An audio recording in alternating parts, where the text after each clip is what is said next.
महाविकास आघाडीच्या बैठकीचं नाना पटोले यांच्या सहीचं पत्र आल्यानंतर वंचित बहुजन आघाडीचे अध्यक्ष बाळासाहेब आंबेडकर यांनी त्यावर प्रतिक्रिया देणारं पत्र पाठवलं। ते पत्र पाठवल्यानंतर राष्ट्रवादी काँग्रेसचे नेते जयंत पाटील यांचा फोन आला। कॉन्फरन्स कॉलवर त्यांनी काँग्रेसचे महाराष्ट्राचे प्रभारी रमेश चेन्नीथला यांच्याशी बाळासाहेब आंबेडकरांचं बोलणं करून दिलं।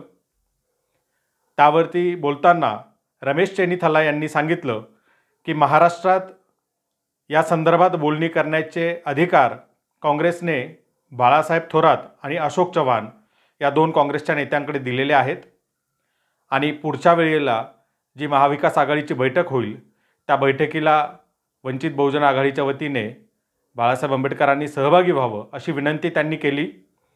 रमेश चेन्नीथला यांची ही विनंती बाळासाहेब आंबेडकर यांनी मान्य केली आहे। मात्र ती मान्य करतानाच बाळासाहेबांनी रमेश चेन्नीथला यांना महाराष्ट्रातील राजकीय सामाजिक परिस्थिती जी आहे त्याबद्दल अवगत करून दिलं। सध्या महाराष्ट्रात मोठ्या प्रमाणात ओबीसी आणि मराठा बांधवांचा प्रश्न हा पेटलेला आहे। जरांगेंचं आंदोलन असेल किंवा मराठा आरक्षणाचा मुद्दा असेल, या संदर्भात रास्त आणि योग्य भूमिका घेणं आवश्यक असल्याचं बाळासाहेबांनी सांगितलं। रमेश चेन्नीथला यांनी सुद्धा ते मान्य केलं की हा महत्त्वाचा मुद्दा आहे आणि तो आपण त्याकडे लक्ष देणं आवश्यक आहे। त्याच वेळेला बाळासाहेबांनी हेही सांगितलं की ओबीसी आरक्षण असेल किंवा मराठ्यांचा आत्ताचा पेटलेला प्रश्न असेल, या संदर्भामध्ये काँग्रेसचा किंवा शिवसेनेचा तसा थेट संबंध आला नाही। मात्र आम्ही त्या आंदोलनात सुरुवातीपासून आहोत, तो प्रश्न आमच्या जिव्हाळ्याचा आहे।